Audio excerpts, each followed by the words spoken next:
নবী আপনাকে ভালোবাসি। নবী বলবেন, হ্যাঁ উম্মত আমাকে ভালোবাসো, তো দেখি আমল নামাটা।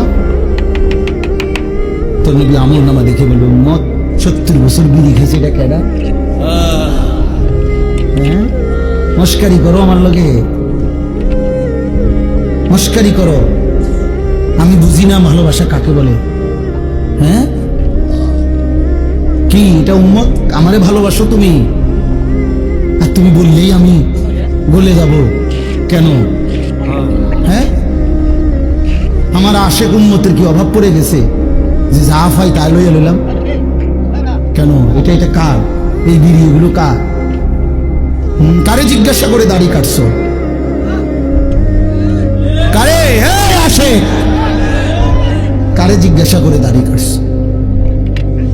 70 বছর যে তোমার ঘরে রঙিন টেলিভিশন চলছে, এটা ইশকে রাসূল? 50 বছর ধরে যে ওজনে 2 নম্বরই 6 নম্বরই করে কামাই করছো, এটা রাসূলের ভালোবাসা? ফালাও এটা, চল এটা থেকে বেটা, সোহকান সোহকান দূর হবে এটা, খোদার কসম এটা হাদিস। হাদিস কি নাই? অবশ্যই 100%। আরে বেটা এটা রাসূলের হাদিস বেটা, নবীর হাদিস, বুখারী শরীফের হাদিস।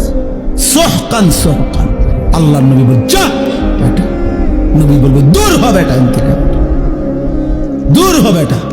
আমার হাউজে কাউসারের পানি এটা 15 টাকা বোতলের পানি না। আমার হাউজে কাউসারের পানি এটা 1 কাপ চা না। তুমি এটা মস্কারি মনে করছো? হ্যাঁ, তুমি আসবাই আর তোমার আমি দিয়ে দেবো। বাহ বাহ বাহ বাহ বাহ। এই জন্য একটু বুঝতে হবে বন্ধু, ধোকা খাবেন না। হায়াত আমারও জায়গা, আপনারও জায়গা। ইশকে রাসূল, মহব্বত রাসূল, নবী সাল্লাল্লাহু আলাইহি সাল্লামের ভালোবাসা তোমারও দরকার, আমারও দরকার, বয়স্করও দরকার, জওয়ানেরও দরকার।